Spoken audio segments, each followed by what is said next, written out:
కొత్త రేషన్ కార్డ్ని అప్లికేషన్ ఎప్పుడు చేయాలి, ఎలా చేయాలి, ఏమేమి డాక్యుమెంట్స్ రెడీగా పెట్టుకోవాలి, ఆ డేట్ ఎప్పుడు వస్తుంది, ఇక్కడ వెళ్ళి అప్లై చేయాలి అనే కోరిక చాలామందికి ఉంది. సో ఇవన్నీ డౌట్స్ అన్నీ ఈ వీడియోలో నేను క్లారిఫై చేస్తున్నాను అంటూ జస్ట్ 2 minutesలో ఎండ్ వరకు చూస్తే మీకు క్లారిటీగా అర్థమైపోతుంది. వీడియో వెళ్ళిపోయే ముందు ఒక లైక్ అయితే చేసేయండి. Let's go to video. Hey guys, this is Suman, I'm from Warangal. So చాలామంది అయితే మనకు యూట్యూబ్లో కావచ్చు లేకపోతే న్యూస్ పేపర్లో చాలామంది వెయిట్ చేస్తున్న పెద్ద న్యూస్ ఏంటిదంటే కొత్త రేషన్ కార్డులు. సో గత 10 సంవత్సరాల నుండి తెలంగాణ ప్రభుత్వం కావచ్చు లేకపోతే సో కొత్తగా మీరు అప్లికేషన్ పెట్టాలనుకుంటే ఇదివరకు మనకు డిసెంబర్లో జరిగిన జనవరిలో ప్రజాపాలన ఏదైతే అప్లికేషన్ పెట్టారో సో అదంతా క్యాల్కులేషన్ అన్నట్టు. అంటే రాష్ట్రంలో ఎంతమందికి కొత్త రేషన్ కావాలి అనే తత్వాన్ని వాళ్ళు తీసుకొచ్చారన్నట్టు. సో అదే కాకుండా కొత్త రేషన్ కార్డుతో పాటు మనకు కావాల్సిన డాక్యుమెంట్ ఏంటంటే మీరు లోకాలిటీ అంటే మీ ఉన్న ఏరియాని మీకు సర్టిఫై చేసినట్టు ఒకటి ఉండాలన్నట్టు, ప్రూఫ్ ఉన్నట్టు. సో రెసిడెన్షియల్ ప్రూఫ్ అని చెప్పేసి ఒకటి ఉంటుంది. లైక్ ఓటర్ ఐడి కావచ్చు, ఇంటి పన్ను కావచ్చు, లేకపోతే కరెంటు బిల్లు కావచ్చు, లేకపోతే మీ రెసిడెన్షియల్ సర్టిఫికేట్ కావచ్చు. సో ఇది ఒకటి రెసిడెన్షియల్ ప్రూఫ్ కింద పోతుంది. మీ ఐడెంటిటీ ప్రూఫ్ అంటే మీ ఆధార్ కార్డు, మీ ఏజ్ ప్రూఫ్ ఇట్లా అన్ని ఆధార్ కార్డులో డీటెయిల్స్ ఉంటుంది అన్నట్టు. సో మీ ఫ్యామిలీలో ఉన్న వాళ్ళందరికీ ఎగ్జాంపుల్ చెప్తాను. నేను, మా ఆవిడ, మాకు 2 పిల్లలు అన్నట్టు. మా నలుగురికి కొత్త రేషన్ కార్డు కావాలంటే ముందుగా నేను చేయాల్సిన పని అయిపోయిన తర్వాత రిజల్ట్ వచ్చిన తర్వాత ఫస్ట్ వీక్లోనే మనకు మీ సేవకు వెళ్ళి మీరు దరఖాస్తు పెట్టుకోమని అయితే 100% వస్తుందండి. సో ఎక్కడ కూడా స్కిప్ చేయకుండా మీరు ప్రాసెస్ని ఏంటిదో చూసేద్దాం ఇప్పుడు.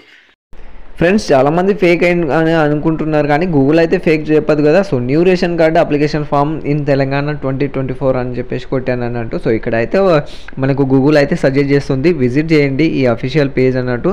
సో అందులో వెళ్ళి మీరు స్క్రోల్ చేస్తే సివిల్ సప్లై బటన్ మీద క్లిక్ చేసిన తర్వాత so TS ration card application form 2024 అని ఒక సెక్యూరిటీ కార్డు అని చెప్పేసి న్యూ సెక్యూరిటీ కార్డు అని వస్తుంది. దాని మీద క్లిక్ చేయండి అని చెప్పేసి ఉంది.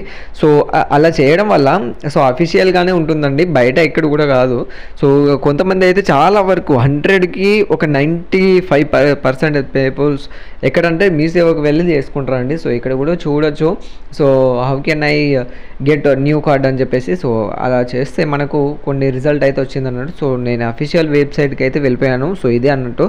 సో ఈ వెబ్సైట్లో మనం చూసుకోవచ్చు ఓల్డ్ రేషన్ కార్డు లేకపోతే ఆల్రెడీ ప్రీవియస్లీ మనం ఎప్పుడైతే ఏదైనా పెట్టుకొని ఉంటే కొత్త రేషన్ కార్డు కోసం అప్లికేషన్ పెట్టుకుని ఉంటే మీరు ఇక్కడ ట్రాక్ చేయొచ్చు. అలాగే నేనైతే ఫస్ట్ ఆఫ్ ఆల్ నేను డిస్ట్రిక్ట్ సెలెక్ట్ చేసుకుంటున్నాను అన్నట్టు. సో డిస్ట్రిక్ట్ సెలెక్ట్ చేసుకున్న తర్వాత ఇక్కడ మీకు ఇన్ కేస్ ప్రీవియస్లీ ఒక రేషన్ కార్డు ఉంటే అందులో నేమ్ కరెక్షన్ ఇట్లా ఏమైనా ఉంటే అది చెక్ చేసుకోవచ్చు అన్నట్టు.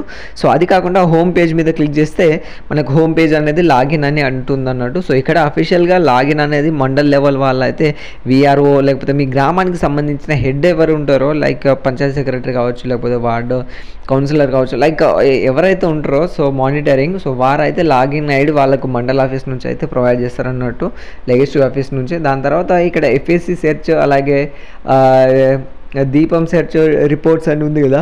సో ఇలాంటి దాంట్లోనే ఒక కొత్త కార్డు అయితే మనకు అప్లికేషన్ ఫామ్ అని చెప్పేసి వస్తుందని చెప్పచ్చు. సో పైన స్క్రోల్ అవుతుంది కదా. So download Google chrome browser setting అని చెప్పేసి సో అలానే కొత్త రేషన్ కార్డు కోసం అని చెప్పేసి ఒక అప్లికేషన్ ఫామ్ అని చెప్పేసి అక్కడ షో చేస్తారన్నట్టు. సో ఎప్పుడైతే పడుతుందో అప్పుడు షో చేస్తారండి. కాకపోతే నేను ప్రీవియస్లీ ఉన్న దాంట్లోనే వెళ్ళి నేను ఫామ్ని అయితే డౌన్లోడ్ చేశాను అన్నట్టు. సో ఆ ఫామ్ ఎలా ఉంటుందో అంటే పీడిఎఫ్లో ఉంటుంది. నేను కింద లింక్ కూడా ప్రొవైడ్ చేస్తాను మీకు. సో డౌన్లోడ్ చేసుకున్న తర్వాత ఫామ్ అయితే ఇలా ఉంటుంది అన్నట్టు, new ration card application form. So ఇది మన మీ సేవలో దొరుకుతుంది. అలాగే మీరు డౌన్లోడ్ చేసుకొని ఫిలప్ చేసి కూడా ఇన్ కేస్ మీకు మీ సేవ లాగిన్ ఐడి ఉంటే మీకు ఇంటికాడ నుంచి ఆన్లైన్ చేసేయచ్చు అన్నట్టు. సో చాలామంది అయితే అదంతా ప్రాసెస్ ఉండదు కాబట్టి మీ సేవకి వెళ్ళడం బెటర్ అని చెప్పచ్చు. సో ఇక్కడైతే మీ పేరు అలాగే date of birth me family member వాళ్ళందరి డీటెయిల్స్ ఇక్కడ ఫిలప్ చేయాల్సి ఉంటుంది అన్నట్టు. ఇది మీరు వీడియో చూడకపోతే ప్రీవియస్లీ నేను ఒక వీడియో చేశాను అన్నట్టు ప్రజాపాలన అప్పుడే.